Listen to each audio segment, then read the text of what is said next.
கட்டிட மணப்பெண்ணை தொட்டு தாலி கட்டினான் மாப்பிள்ளை. உன்னோட சாரி எடுத்துட்டு ஓகே விஜய். நான் உனக்காக வாங்கின சாரி இருக்கு, வாங்கிக்கா. இதோ வரேன் விஜய். கொடுடா. நீ இந்த ராட்சசி, இனிய தீபாவளி நல்வாழ்த்துக்கள். கொடுடா ஃப்ராடு. தீபாவளி நல்வாழ்த்துக்கள் உனக்கு தான். ஏய் ராட்சசி, அங்க இருக்கு பாரு ட்ரெஸ்ஸிங் ரூம், போ ட்ரெஸ் பண்ணிட்டு வா, நான் இங்க வெயிட் பண்றேன். ஒரு 10 மினிட்ஸ்ல வந்துடுறேன். சரிம்மா போயிட்டு வா. அடி ராட்சசி, உன்னை கூப்பிடாம இருப்பேன் அடி. உன்னை கூப்பிட்டா நான் உனக்காக எடுத்த இந்த புடவை உனக்கு கொடுக்கணும்னு ஆசையா இருக்கும் தான் என் ஆசையை கட்டுப்படுத்திக்கிட்டு உன்னை கூப்பிடாம இருந்தேன்டி. ஆனா பாரு, என் ஆசை நிறைவேறணும்னு இருக்க போல இருக்கு. அதனாலதான் நீ ஏன் என்னை தேடி வந்துட்டேடி. அடி ராட்சசி, நீ இப்பெல்லாம் என்கிட்ட ரொம்ப நெருங்கி இருக்கடி. எனக்கு இதை நினைக்கும் போது மனசுக்குள்ள ரொம்ப சந்தோஷமா இருக்குடி. விஜய் நீங்க பாரு. ஐயா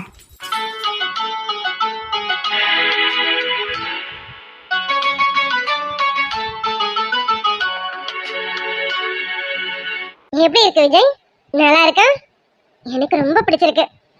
எனக்காகவே நீ பார்த்து பார்த்து எடுத்த மாதிரி இருக்கு. இந்த கலர் ஆகட்டும் எல்லாமே எனக்கு ரொம்ப ரொம்ப பிடிச்சிருக்குடா. கனவுகள் பூசுகிறார் என் காதல் நெஞ்சில் நினைவுகள் வீசுகிறார். தொட தொட நான் வருகையிலே தொலைவில் ஓடுகிறார்.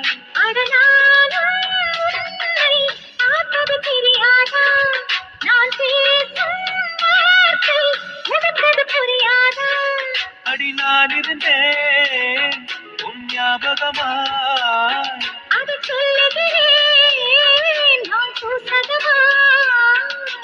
அருகில் நானும் தொலைவில் நீயும் இருந்தால் காதலது மனம் கேட்கும் கேட்டீது.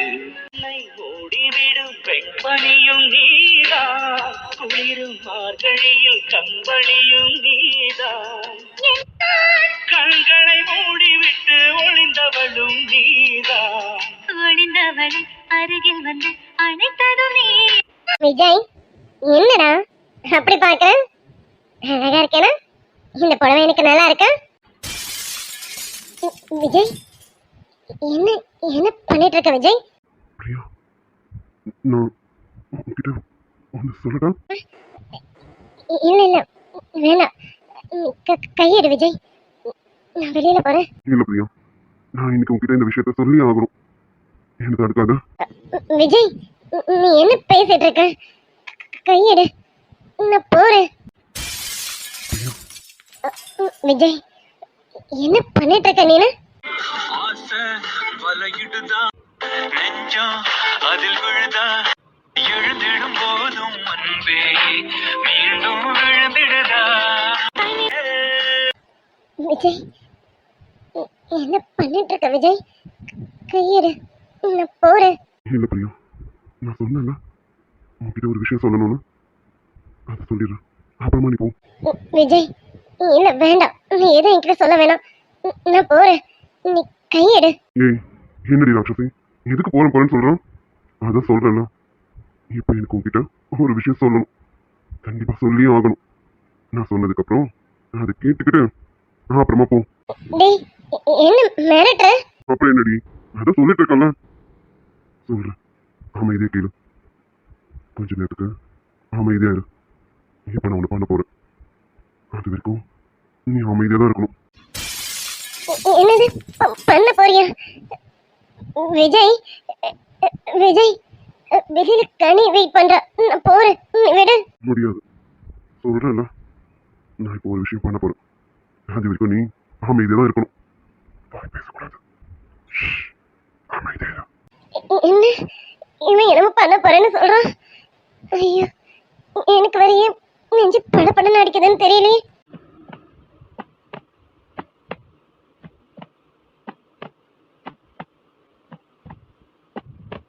கடவுளே கடவுளே, எதுவும் நடந்திருக்கூடாது.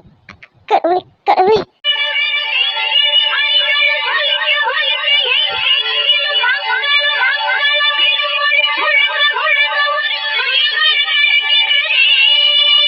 நீ போட்டு வச்சா ரொம்ப அழகா இருப்பேன், ஆனா நீ வைக்கவே மாட்டேங்கிற. அதான் இன்னைக்கு நானே இதை சொல்லிட்டு என் கையால வச்சு விட்டலான்னு நினைச்சேன். அழகா இருக்கு, ரொம்ப அழகா இருக்கடி. அப்பா இதுதான் நல்ல வேலை. நான் கூட என்ன முன்ன நினைச்சு பயந்துட்டேன். ஏய், என்ன எதுக்கு பயந்த? ஆமா, நீ என்ன நினைச்ச? அது சரி, என்ன நினைச்சியாவா? ஒரு நிமிஷம் என் உயிர் என்கிட்டயே இல்லை. எல்லாரும் கிழிச்சு தொங்க விடுவேன். ஆனா இப்ப நான் ஏன் இப்படி நின்னு எனக்கே தெரியல. ஏய் ராட்சசி, கேக்குறங்கடி. ஆமா, என்னடி ஏசி ரூம்ல உனக்கு இவ்வளவு ஸ்வெட் ஆகுது? அப்புறம் ஸ்வெட் ஆகாம கொஞ்ச நேரத்துல நான் பயந்தது எனக்கு தானே தெரியும். ஏய் ராட்சசி, உன்னதாண்டி கேக்குறேன். ஆ? ஒண்ணுமே இல்ல, சும்மா நான் என்ன நினைக்க போறேன்? நான் எதுவும் நினைக்கலையே. விஜய், நம்ம வெளியில போலாமா? அடி ராட்சசி, நீ எதுக்கு பயந்தன்னு எனக்கு தெரியும். கிட்டத்தட்ட நான் அதுக்கு தான் வந்தேன். ஆனா அடி கன்ஃபார்ம்னு எனக்கு தெரியும். அதனாலதான் மாத்திட்டேன். விஜய், நம்ம வெளியில போலாம்டா. இங்க எனக்கு ஒரே ஸ்வெட் ஆகுது, காத்தே வரல. நம்ம வெளியில போலாமா? ஏய், லாயர் பிரியா வாடி நீனு. என்னடி நீ பயந்து இப்பதாண்டி பாக்குறேன். நாளும் உனை மறவாது இனிதான வரம் வேண்டும். உறவாலும் உடல் உயிராலும் பிரியாத வரம் வேண்டும். அன்புச்சி நான் வளர்ச்சி வில்லு வண்டி செஞ்சு தரேன். வண்டியில வஞ்சி வந்தா வள்ளச்சி கட்டி கொஞ்சம் வரேன். மஞ்சள் மஞ்சள் கொஞ்சம் பொன்னான மலரே, ஊஞ்சல் ஊஞ்சல் தன்னில் தான் ஆடும் நிலவே. இல்லைங்க, சாரிங்க. நான் சத்தியமா சந்தேகம் படலைங்க. என்ன மன்னிச்சிடுங்க. நான் சந்தேகப்பட்டலாம், இதை கேட்கல. சாரிங்க. ஏய், உன் மனசுல நீ எதை நினைச்சு என்கிட்ட கேட்டிருந்தாலும் அது தப்பு தாண்டி. நீ கேட்கிற விதம்னு ஒண்ணு இருக்கு. நீ இப்படி முகத்தை தூக்கி வச்சுக்கிட்டு என்கிட்ட இருந்து விலகி போய் அதுக்கப்புறம் இந்த கேள்வி கேட்டேன்னா அதுக்கு பேரு சந்தேகம் தான். அதுவே நீ இந்த போட்டோவை பார்த்த அன்னைக்கு இது என்னங்க, எதுக்கு உங்க சுட்கேஸ்ல இந்த போட்டோ இருந்தது, இது இனிமே இங்க இருக்கக்கூடாதுன்னு என்கிட்ட உரிமையா சொல்லியிருந்தேன்னா அது வேற. ஆனா 2 நாளும் என்கிட்ட சரியா பேசல. நான் கிட்ட வந்தா விலகி போறேன். ஆசையா ஏதாவது பண்ணணும்னு நினைச்சா என்னை தள்ளி விட்டேன். ஆனா எனக்கு இதெல்லாம் அப்போ புரியல, நீ இப்ப புரிஞ்சிருச்சு. ஏண்டி, நீ வந்து இத்தனை நாள்ல இந்த மாதிரி ஏதாவது ஒரு போட்டோ என் கபோர்ட்லயோ இல்ல நம்ம பெட்ரூம்லயோ எங்கேயாவது பார்த்திருப்பேன்? பார்க்க முடியாது, நீ பார்த்திருக்க மாட்டேடி. ஏன்னா பிரியாவை நினைவுபடுத்துற மாதிரி எந்த ஒரு திங்ஸும் நம்ம ரூம்ல இருக்காது. ஏன்னா என்னைக்கு உங்களுக்கு தாலியை கட்டணும் அன்னைக்கு பிரியா பத்தின எல்லா நினைப்பையும் தூக்கி எரிஞ்சிட்டேன். அப்போ என் மனசுல மட்டும்தான் அவ இருந்தான். ஆனா அவளை நினைவுபடுத்துற மாதிரி எந்த திங்ஸும் இங்க இருக்கக்கூடாதுன்னு தூக்கி எரிஞ்சிட்டேன். உன் கழுத்துல நம்ம பிடிச்சு தாலி கட்டணும், பிடிக்காம தாலி கட்டணும். ஆனா நீ தான் என் ஒய்ஃப்னு முடிவாயிடுச்சு. இனி நம்ம இன்னொருத்தைய நினைச்சிட்டு இருக்க கூடாது. அதையும் கொஞ்சம் கொஞ்சமா மனசுல இருந்து எடுத்துடணும். எடுத்துட்டு நம்மளை நம்ம மாத்திக்கிட்டு வாழணும்னு நான் எவ்வளவு முயற்சி பண்ணேன்னு எனக்கு தாண்டி தெரியும். உனக்கு ஒண்ணு தெரியுமா? கல்யாணம் ஆகி 3வது நாளே பிரியா என்னை பார்த்து பேசினான். நீங்க நிலாவை டைவர்ஸ் பண்ணிடுங்க, நீங்களும் நானும் கல்யாணம் பண்ணிக்கலான்னு என்கிட்ட 3வது நாளே பேசினாடி. அப்ப கூட அவளுக்கு நான் என்ன சொன்னேன் தெரியுமா? பிரியா, உனக்காவது ஒரு வாழ்க்கை இருக்கு. ஆனா அவளுக்கு ஒரு வாழ்க்கை இனி கிடையாது. அவ வாழ்க்கையை நான் தானே அவளுக்கு முடிவாயிடுச்சு. டைவர்ஸா? என்னங்க சொல்றீங்க? ஏன் அவளை மனசுல நினைச்சிருந்தேன்னா அன்னைக்கு உன்னை தூக்கி எறிஞ்சிட்டு அவ கல்கத்தா தாலியை கட்டி இப்ப நாங்க 2 பேரும் சந்தோஷமா வாழ்ந்துருப்போமே. எதுக்குடி இன்னமும் உன் கூட இருக்க? அவளை மனசுல நினைச்சுக்கிட்டு உன்னை பக்கத்துல வச்சுக்கிட்டு தொட்டு பார்த்துப்பேனா? அப்படிப்பட்ட ஆம்பளை நான் இல்லடி. பிரியாவை பத்தி நினைச்சு யோசிச்சதை விட உன்னை பத்தி நினைச்சு யோசிச்சது தாண்டி அதிகம். ஒரு நாள் ராத்திரியும் ஐயோ நம்மளால இவ வாழ்க்கை இப்படி ஆயிடுச்சு, நம்மளால இவ வாழ்க்கை கேள்விக்குறியா நிக்குதே, இவ எல்லாத்தையும் சர்ப்ரைஸ் பண்ணிட்டு இன்னைக்கு நமக்காக இங்க இருக்காளேன்னு ஒரு நாளும் உன்னை நினைச்சு செத்தது எனக்கு மட்டும்தாண்டி தெரியும். பிரியாவுக்கு இப்ப நினைச்சாலும் ஒரு நல்ல வாழ்க்கை இருக்கு. ஆனா உனக்கு அப்படி இல்லை. ஒரு தடவை நான் உன் கழுத்துல தாலியை கட்டிட்டேன். ஒரு வேளை உனக்கு நான் விவாகரத்து கொடுத்துட்டேனா இன்னொரு தடவை உனக்கு கல்யாணம் ஆகுதுன்னா அதுக்கு பேரு 2வது கல்யாணம் தானே. அப்படிப்பட்ட பழிப்பாவத்துக்கு அவளை நம்ம ஆளாக்கிடக்கூடாது. நான் பிடிச்சது பிடிக்கலையோ அவ கூட தான் சேர்ந்து வாழணும்னு என்ன நான் மாத்திக்க முயற்சி பண்ணேன். ஆனா நீ ஒரே வார்த்தையில எனக்கு கொண்டுட்டேன்னா இல்லைங்க, சத்தியமா இதெல்லாம் எனக்கு தெரியாதுங்க. நான் உங்களை சந்தேகமா படலைங்க. ஏய் கிட்ட வராத, இனி நீ என் பக்கத்துலயும் வராத. இங்க பாரு, இனி உனக்கும் எனக்கும் எதுவும் கிடையாது. நீ உங்க அம்மா வீட்டுக்கு போகணும்னு கேட்டனா போலாம், தாராளமா நீ போலாம். ஏன் போறேன்னு கேட்க மாட்டேன், இங்க இருன்னு உன்னை கட்டாயப்படுத்தவும் மாட்டேன். இனி உன் வாழ்க்கையை நீ எப்படி வேணாலும் அமைச்சுக்கலாம். இனி என் சுண்டு விரல் கூட உன் மேல படாதுடி.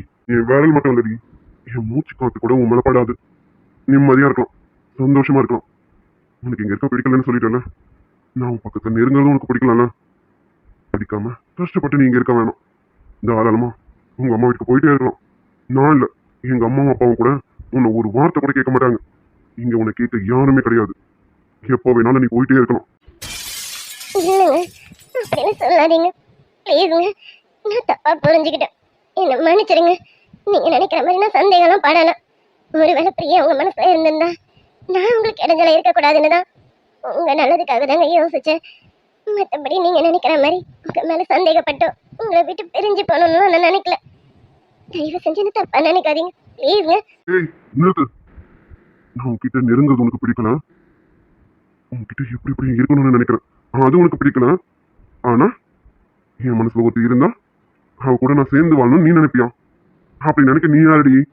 உனக்கும் எனக்கும் என்னடி சம்பந்தம்? என் மேல அக்கறைப்பட நீ யாரடி? அதான் பிடிக்கலன்னு சொல்லிட்டா, பிடிக்காதவன் போயிட்டே இருக்கணும். என் வாழ்க்கையை பார்க்க எனக்கு தெரியும், போடி. ப்ளீஸுங்க, அப்படிலாம் சொல்லாதீங்க. என்னால தாங்க முடியல. ஏனாங்க என்ன சொன்ன? தாங்க முடியலையா? அப்ப நீ பண்ணிட்டு இருந்தியே அது என்னது? எனக்கு இருக்கிறது மனசு தானடி. 2 நாளா நீ எனக்கு கொண்டுட்டு இருந்தியே, அதுக்கு பேர் என்ன? அதை நான் தாங்கிட்டு இருந்தேன்ல. இப்ப நான் உனக்கு எதுவுமே சொல்லலையே. நீ நினைச்சது தானமா உனக்கு கொடுக்குறேன். நீ உங்க அம்மா வீட்டுக்கு போகணும்னு நினைச்ச, ஓ உனக்கு என் கூட இருக்க பிடிக்கலன்னு நினைச்ச, சரின்னு சொல்லிட்டேனே. நான் உன்கிட்ட நெருங்கக்கூடாதுன்னு நினைச்சேன், நெருங்க மாட்டேன்னு சொல்லிட்டேனே. நான் உனக்கு தொடுறது உனக்கு பிடிக்கலன்னு சொல்லிட்டேன், நீ தொடவும் மாட்டேன், என் மூச்சு காத்து மேல படவும் படாதுன்னு சொல்லிட்டேனே. அதுக்கப்புறம் எதுக்குமா நீங்க போலாம்? ஐயோ இல்லைங்க, நான் அந்த அர்த்தத்துல எல்லாம் சொல்லலைங்க. நீங்க சந்தோஷமா இருக்கணும்னு நாங்க நினைச்சேன், அதுக்காக தான் இப்படி பேசினேன். மற்றபடி எனக்கு உங்களை விட்டுட்டு போகணும்லாம் எண்ணம் இல்லைங்க. நான் சந்தோஷமா இருக்கணுமா? அதான் கேட்டேன்ல, நான் சந்தோஷமா இருக்கணும்னு நினைக்கிறதுக்கு நீ யாருடி? என் மேல அக்கறைப்பட நீ யாரு? நானா? எப்படிங்க இப்படி கேக்குறீங்க? நீங்க சந்தோஷமா இருக்கணும்னு நான் நாங்க நினைக்கணும். உங்க மேல அக்கறை படுறதுக்கு எனக்கு எல்லா உரிமையும் இருக்குங்க. நான் உங்க பொண்டாட்டிங்க. நீ என்ன சொன்ன? ஏன் பொண்டாட்டியா? என் பொண்டாட்டியா இருந்துகிட்டு தான் என் மனசுல இன்னொருத்தி இருக்காளான்னு கேட்டியா? ஏய் இப்பவும் சொல்றேன், நீ கேட்ட கேள்வி தப்பு இல்லடி, கேட்கிற விதம் தான் தப்பு. இந்த போட்டோவை பார்த்த அன்னைக்கு இது என்னதுங்க, இதுக்கு எனக்கு பதில் சொல்லுங்கன்னு கேட்டிருந்தீங்கன்னா அப்ப ஒத்துக்கிறேன் நீ என் பொண்டாட்டின்னு.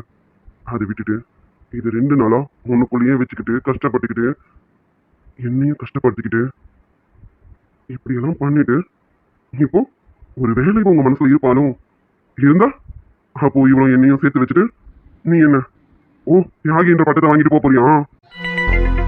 தியாகின்ற பட்டத்தை வாங்கிட்டு என்னடி பண்ண போற? அது சரி, நீ ரொம்ப பெரிய தியாகி தான், அப்படியே இரு. ஆமா, இந்த போட்டோ எங்க இருந்தது சொன்ன? என் சூட் கேஸ்லயா? அதுவும் நான் ஊருக்கு எடுத்துட்டு வந்த சூட் கேஸ் தான். இங்க பா, நீ இப்ப சொல்றேன் கேட்டுக்கா. பிரியா பத்தின எந்த திங்ஸும் என்கிட்ட கிடையாது. உன் குளத்துல தாலி கட்ட அன்னைக்கு ராத்திரியே எல்லா திங்ஸையும் டிஸ்போஸ் பண்ணிட்டேன். சொன்னேன்ல, இவளோட நினைப்பு எதுவுமே எனக்கு வந்துடக்கூடாதுன்னு எல்லா திங்ஸையுமே அன்னைக்கு நான் டிஸ்போஸ் பண்ணிட்டேன். இப்போ வரைக்கும் பிரியா பத்தின நினைப்புனா அது ஒன்னே ஒண்ணுதான், பிரியாவுக்கு ஒரு நல்ல லைஃப் அமைச்சு தரணும். ஏன்னா என்னால பாதிக்கப்பட்டதுல பங்கு இருக்குல்ல, அப்படின்ற ஒரே காரணத்துக்காக மட்டும்தான் அவருக்கு ஒரு நல்ல லைஃப் அமையணும்னு அந்த ஒரு நினைப்பு மட்டும்தான் என் மனசுல இருக்கு. இந்த போட்டோ எப்படி என் சூட்கேஸ்க்கு வந்ததுன்னு எனக்கு தெரியாது. அது எப்படி வந்ததுன்னு ஆராய்ச்சி பண்ணவும் இப்ப நான் தயாரா இல்லை. சரி, என்ன இந்த போட்டோவை நீயே என் ரூம்ல எங்க வைக்கணும்னு நினைக்கிறேன் வச்சுட்டு நீ தியாகின்ற பட்டத்தை வாங்கிட்டு கிளம்பு. எப்போ வேணாலும் நீ கிளம்பலாம். இப்போ போ, நாளைக்கு போன்னு அதை கூட நான் சொல்ல மாட்டேன். எப்போ வேணாலும் போயிட்டே இருக்கலாம். உனக்கும் பிரியாக்கும் நிறைய வித்தியாசம் இருக்குன்னு ஒரு நாளும் நினைப்பேன். பிரியா என்கிட்ட காட்டாத அக்கறைய நீ என்கிட்ட காமிச்ச. பிரியா எனக்கு கொடுக்காத அன்ப நீ எனக்கு கொடுத்த. பிரியா கிட்ட கிடைக்காத சில விஷயங்கள் எனக்கு உன்கிட்ட கிடைச்சது. அதனால மட்டும் நன்றி பிரியாவை நான் சீக்கிரம் மறந்தேன். உன்னை ஏத்துக்கிற நேரத்துல நீ ஏன் அதை போட்டு உடைச்சிட்டல? சத்தியமா இல்லைங்க. ப்ளீஸ்ங்க, என்ன என்னமோ பேசிட்டு போறீங்க, எனக்கு பயமா இருக்குங்க. உனக்கும் பிரியாக்கும் நிறைய வித்தியாசம் இருக்குன்னு நினைச்சேன். பிரியா வேற, நீலா வேறன்னு நினைச்சேன். அப்படிலாம் இல்லைங்க. நீங்க நினைக்கிறது தப்பு அப்படின்னு எனக்கு நீ காமிச்சிட்டடி. ரொம்ப தேங்க்ஸ். இத்தனை நாள் எனக்காக ரொம்ப கஷ்டப்பட்டு என் கூட இருந்ததுக்கு ரொம்ப தேங்க்ஸ். நான் நல்லா புரிஞ்சுக்கிட்டேன். நான் எந்த ஒரு பொருளையும் ரொம்ப நேசிக்க கூடாதுன்னு நல்லா தெரிஞ்சுக்கிட்டேன். ஏன்னா நான் நேசிக்கிற எந்த பொருளும் எனக்கு நிரந்தரமா கிடைக்க மாட்டேங்குது.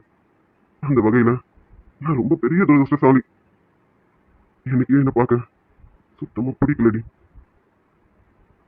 என்ன பிரியாவை விட நீ என்ன ரொம்ப கொண்டுட்டடி. ஆசையில் ஓர் கடிதம் வரைந்ததே ஓர் இதயம், எழுத்தினால் தலை எழுத்தை மாற்றியே விதி எழுதும் ஒரு மேகம் தூது அனுப்ப, அது இடியை அங்கு இறக்க, சொல்லால் அடிச்ச சுந்தரி மனம் சுட்டுவிட்ட கோலம் என்னடி, பட்ட காயத்துக்கு மருந்தென்னடி. Good bye. நீ எப்போ வேணாலும் போலாம். என்னங்க, ப்ளீஸ்ங்க, நில்லுங்க. நான் செஞ்சது தப்புதான். எனக்கு மன்னிப்பே கிடையாதா? சாரிங்க. இனிமே இந்த தப்பை பண்ண மாட்டேங்க. என்ன மன்னிச்சிடுங்க. எல்லாம் முடிஞ்சதுக்கு அப்புறம் நான் மன்னிச்சா என்ன மன்னிக்கலன்னா என்ன? என் மேல உனக்கு நம்பிக்கை இல்லாம போயிடுச்சு. நம்பிக்கை இல்லாம நீயும் நானும் சேர்ந்தா அந்த வாழ்க்கைக்கு ஒரு அர்த்தமே இருக்காது. வேணாம், நீ எடுத்த முடிவுல நீ தெளிவாயிரு. நான் யார் உன்னை மன்னிக்கிறதுக்கு? ஐயோ, நீனா தப்பு பண்ணிட்டேடி. கொஞ்சம் யோசிச்சிருக்கலாம்ல. யோசிக்காம ஒரு வார்த்தையால அவரை கொன்னுட்டேடி. அவர் பாவம், அவர் மனசுக்குள்ள என்னென்னமோ வச்சிருந்திருக்காரு. ஆனா நான் ஒரு போட்டோவை மட்டும் பார்த்துட்டு அவரை கொன்னுட்டேனே. இல்லைங்க, நான் உங்களை விட்டு போக மாட்டேன். நீங்களே என்ன போன்னு சொன்னாலும் நான் சத்தியமா போக மாட்டேன். நான் பண்ணது தப்பு தான். ஒரு போட்டோவை வச்சுக்கிட்டு உங்களை நான் தப்பா நினைச்சது தப்புதாங்க. சத்தியமா உங்களை சந்தேகம் படலைங்க. ஒருவேளை உங்க மனசுல பிரியா இருந்திருந்தா என்னால உங்க வாழ்க்கை அழிஞ்சிடக்கூடாதுன்னு தான் அப்படி கேட்டேங்க. ஆனா நீங்க என்னதான் வாழ்க்கைய நினைச்சிட்டு இருக்கீங்கன்னு நினைக்கும் போது நான் பண்ணது ரொம்ப பெரிய தப்புதாங்க. உங்க மனசை ரொம்ப காயப்படுத்திட்டேன். நான் போக மாட்டேன். நான் ஏன் போகணும்? நான் போக மாட்டேன். இது ஏன் வீடு, நீங்க ஏன் புருஷன். எனக்காக மட்டும்தான் நீங்க எனக்கானவர். உங்களை நான் யாருக்கும் விட மாட்டேன், விட்டு கொடுக்கவும் மாட்டேன். அடி பைத்தியக்காரி, ஒரு மனுஷனை உசுரோட கொண்டுட்டு இப்ப நான் போக மாட்டேன், நீங்க ஏன் புருஷன் எனக்கானவர்னு சொல்லி புலம்பிட்டு இருக்கேன். முன்ன மாதிரி ஒரு பைத்தியக்காரியை நான் எங்கேயுமே பார்த்தது கிடையாதுடி. ஏண்டி, இந்த வார்த்தையை அந்த மனுஷன் கிட்ட கேட்கறதுக்கு முன்னாடி நிறைய தடவை யோசிச்சிருக்கணும்ல. ஆனா நீ யோசிக்கல. இப்ப புலம்பி என்னடி பிரயோஜனம்? தப்புதான், நான் பெரிய தப்பு பண்ணிட்டேன். தப்புதான் தப்புதான் தப்புதான். ஒரு போட்டோவை பார்த்து நான் ரொம்ப குழம்பிட்டேன். ஐயோ, நான் இப்ப என்ன பண்ண போறேன்னு எனக்கு தெரியல. எனக்கு அவர் வேணும். என்னாலலாம் அவர் விட்டுட்டு போக முடியாது. சத்தியமா போக முடியாது, போகவும் மாட்டேன். அது சரி, இப்ப இப்படி பேசி என்னடி பிரயோஜனம்? எல்லாம் முடிஞ்சதுக்கு அப்புறம் நீ புலம்பி ஒரு பிரயோஜனமே இல்லையே. ஏன் இல்ல? அப்படியெல்லாம் கிடையாது. என் புருஷனை விட்டு நான் ஏன் போகணும்? நான் இப்ப நல்லா புரிஞ்சுக்கிட்டேன். அவர் மனசு முழுக்க நான் மட்டும்தான் இருக்கேன்னு நல்லா புரிஞ்சுக்கிட்டேன். என்ன, என்னால அவரு ரொம்ப நொந்துட்டாரு. அவர் மனசுல பட்ட காயத்துக்கு நான் தானே காரணம். அந்த காயத்துக்கு மருந்தாவும் நான் தான் இருக்கணும். அப்படியெல்லாம் என் புருஷனை விட்டு நான் போக மாட்டேன். அப்போ இப்ப நீ என்ன பண்ணலான்னு இருக்க? நான் என்ன வேணாலும் பண்ணுவேன். என் புருஷனுக்காக என்ன வேணாலும் பண்ணுவேன். என்ன வேணாலும் பண்றதுக்கு முன்னாடி இந்த போட்டோ எப்படி அவர் சூட்கேஸ்ல வந்ததுன்னு யோசி. அதுக்கு பின்னாடி யார் இருப்பாங்கன்னு தெரிஞ்சதுன்னா அப்ப இதுக்கு காரணம் என்னன்னு உனக்கே தெரிஞ்சிடும். ஆமால, இந்த போட்டோ வந்த சூட்கேஸ் வந்து எடுத்த போது அதே சமயம் கரெக்டா பாரதி வந்தா. அப்போ பாரதிக்கும் இந்த போட்டோக்கும் ஏதோ சம்பந்தம் இருக்கு. பாரதி, ஒருவேளை நீதான் நானும் உங்க அண்ணனும் பெரியணும்னு இந்த மாதிரி ஒரு வேலையை பண்ணியா? சத்தியமா நீ அப்படி பண்ணியிருந்த நான் மனுஷியாவே இருக்க மாட்டேன் பாரதி. அவருங்க, உங்களை ரொம்ப காயப்படுத்திட்டேன். இல்லை, உங்க காயத்துக்கு நான் மட்டும்தான் மருந்து. எனக்கு தெரியும். உங்க வாய் மட்டும்தான் என்ன போன்னு சொல்லுச்சு. உங்க மனசு என்ன போன்னு சொல்லல. நான் எப்பவுமே உங்களுக்கு மட்டும்தாங்க. நீங்க எப்பவும் எனக்கு மட்டும்தான். உங்க மனசு முழுக்க நான் இருக்கேன்னு தெரிஞ்சுக்கிட்டேங்க. என்ன மன்னிச்சிடுங்க. உயிரே என்னை மீண்டும் இணைவாயா நான் கேட்கின்றேன் தவறை உணர்ந்தேனே நீ இன்றே நான் முதிர்கின்றேன் ஆயிரத்து ஞாபகங்கள் நெஞ்சோடு சேர்த்து வச்ச தனியாயிருப்பு வழிய மட்டும் தனியா அனுபவிச்சேன். அது சரி. நமக்கு இங்க தூக்கம் வேற வந்து தொலைய மாட்டேங்குது. எல்லாரும் படுத்து தூங்கியாச்சு. நமக்கு என்னடா தூக்கமே வந்து தொலைய மாட்டேங்குது. காதார எங்கேயாவது நிப்போம். தூக்கம் வந்தா அப்புறம் போய் படுப்போம்.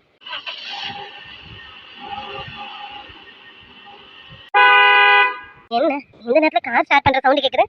யார் என்ன பண்றாங்க? யார் அது?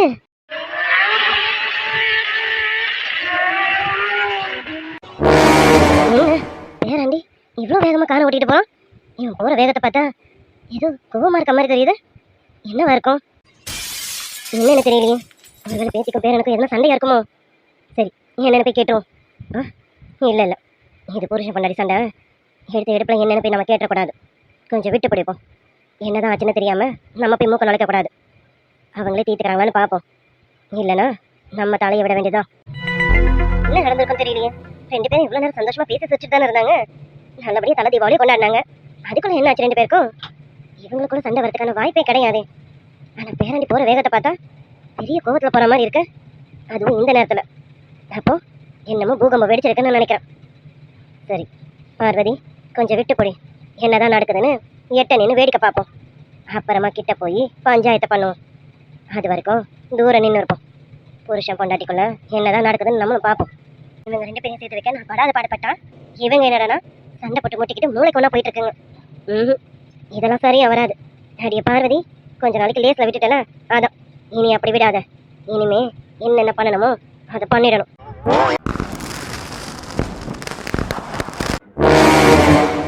என்னடா பண்ணிட்டு இருக்கேன்? அர்ஜென்ட்டா ஃபோன் பண்ணி வாடா என்ன வந்ததுல இருந்து பாக்குறேன். நீயும் அளவுக்கு மீறி குடிச்சிட்டே இருக்க. மச்சி, நீ எனக்கு லிமிட்டா சொல்லி தருவேன். இப்ப நீ என்னடானா என்னாச்சு? எதுக்கடா இப்படி எல்லாம் பேசிட்டு இருக்க? நீ சொன்னதான் மச்சி. பாக்குறீங்களா, எவ்வளோ பெரிய ப்ராப்ளம் வந்தாலும் சோலவா நின்று சமாளிப்போம் மச்சி. இல்ல மச்சி, மச்சான் நீ ரொம்ப ஓவரா குடிச்சிட்டு இருக்க. சொன்னா கேளு. வீட்டுல சிஸ்டர் வர வெயிட் பண்ணுவாங்கடா. நீ இப்படி குடிச்சிட்டு போனா அவங்க என்ன நினைப்பாங்க? சொன்னா கேளு மச்சி. போதும், இதோட ஸ்டாப் பண்ணு. மச்சி என்ன சொன்ன? உன் சிஸ்டர் எனக்காக வெயிட் பண்ணுவாளாம். நானும் அப்படிதான்டா நினைச்சேன். அவன் எனக்காக காத்துட்டு இருப்பான். எப்பனாலும் எனக்காக மட்டும்தான் காத்துட்டு இருப்பான்னு நினைச்சேன் மச்சி. ஆனா அது இல்ல மச்சி. உன் தங்கச்சிக்கு என்ன பிடிக்கலையாமா. டேய், நான் அந்த போட்டோவை என் சூட்கேஸ்ல வைக்கவே இல்லடா மச்சி. நான் என்னைக்கு அவ கழுத்துல தானிய கட்டணும் அன்னைக்கு பிரியா பத்தின எல்லா திங்ஸையும் நான் டிஸ்போஸ் பண்ணிட்டேன்டா. ஏத்துக்கிட்டதுக்கு அப்புறமா நாங்க 2 பேரும் ஒருத்தர் எங்க காதல பரிமாறிக்கிட்டதுக்கு அப்புறமா அந்த ஃபங்க்ஷன் நடந்தா அதுதான்டா எங்களுக்கு உண்மையான கல்யாணம். அதுக்காக தான் அந்த ஃபங்க்ஷனையே தள்ளி போட்டேன்டா மச்சான். யார் வேணாலும் எது வேணா பண்ணட்டும்டா. நீ என்ன நம்பணுமா இல்லையா? உன்கிட்ட கிட்ட நெருங்கி வரேன்னு என் மனசு முழுக்க நீ இல்லாமல உன்கிட்ட நெருங்கி வருவேன். டேய், உன்கிட்ட எல்லாமே ஓப்பனா சொல்ல முடியலடா மச்சான். நான் அவகிட்ட ஓப்பனா நிறைய கேட்டுட்டேன்டா. இப்ப சொல்லு, அவ என் மனசுல இல்லாமலா அப்படி ஒரு விஷயத்த நான் அவகிட்ட கேட்டிருப்பேன். எப்பவுமே நாலு பேருக்கு மேல ஒரு சிப்பு கூட அடிக்க மாட்டேன்டி. ஆனா இன்னைக்கு நான் எவ்வளவு குடிச்சிருக்கேன்னு எனக்கே தெரியல. அந்த அளவுக்கு குடிச்சிருக்கேன். நீ கூட எனக்கு 3 நாளா தான் தெரியுற. அப்ப பாத்துக்க நான் எந்த அளவுக்கு குடிச்சிருப்பேன்னு. இது எல்லாத்துக்கும் காரணம் நீ தாண்டி. ஹாய் ஃப்ரெண்ட்ஸ், குட் ஆஃப்டர்நூன் பா. இன்னைக்கு நம்ம சப்ஸ்கிரைபர் ஷாலினி சிஸ்டரோட சன் கவின் ஷாய்க்கு இன்னைக்கு பர்த்டே. விஷ் பண்ணிடுவோமா? இனிய பிறந்தநாள் வாழ்த்துக்கள் கவின் ஷாய் குட்டி. Wish minimum happy returns of the day Kavin Shai தங்கம். கவின் தங்கம், நீங்க இன்னைக்கு போல லைஃப் லாங் ஹாப்பியா இருக்க எங்களுடைய மனமார்ந்த வாழ்த்துக்கள் தங்கம். ஓகே டியர்ஸ், இன்னைக்கு வீடியோ பார்த்துருப்பீங்க. பார்ட் 1 பார்ட் 2 ரெண்டுமே பார்த்தீங்கன்னா கொஞ்சம் எமோஷனலாக தான் போயிருக்கும். என்னடா எமோஷனலாக வந்துச்சுன்னு சொல்லிட்டு உடனே ஸ்கிப் பண்ணிட்டு போயிடாதீங்க ப்ளீஸ். கொஞ்சம் பொறுமையா வீடியோவை பார்த்தீங்கன்னா உங்களுக்கு கண்டிப்பா ஸ்டோரி என்னன்னு நல்லாவே புரியும். எனக்காக கொஞ்சம் பொறுமையா பாருங்க, உடனே ஸ்கிப் பண்ணிடாதீங்க, வீடியோ ஃபுல்லா பாருங்க. ஆமா டியர், என்னடா எமோஷன் கொண்டு வந்துட்டாங்க, இவங்க 2 பேரும் பிரிஞ்சிருவாங்களா, ஐயோ போச்சு, நம்ம நினைச்ச மாதிரி இல்லாம இவங்களும் எல்லாரும் மாதிரி கதையை கொண்டு வந்துட்டாங்களே அப்படின்னு மட்டும் ஸ்கிப் பண்ணிட்டு போயிடாதீங்க. நிறைய இருக்கு, நீங்க ஸ்டோரியை பொறுமையா பாருங்க. ஓகே டியர், ஸ்டோரி ஸ்கிப் பண்ணாம பாருங்க. அப்புறம் இன்னைக்கு வீடியோ எப்படி இருந்ததுன்னு கமெண்ட்ல சொல்லுங்க. மறக்காம லைக் அண்ட் சப்ஸ்கிரைப் பண்ணிடுங்க. வீடியோ பிடிச்சிருந்தா ஃப்ரெண்ட்ஸ் அண்ட் ஃபேமிலிஸ்க்கு ஷேர் பண்ணிடுங்க dear. Okay dear, bye. Bye dear.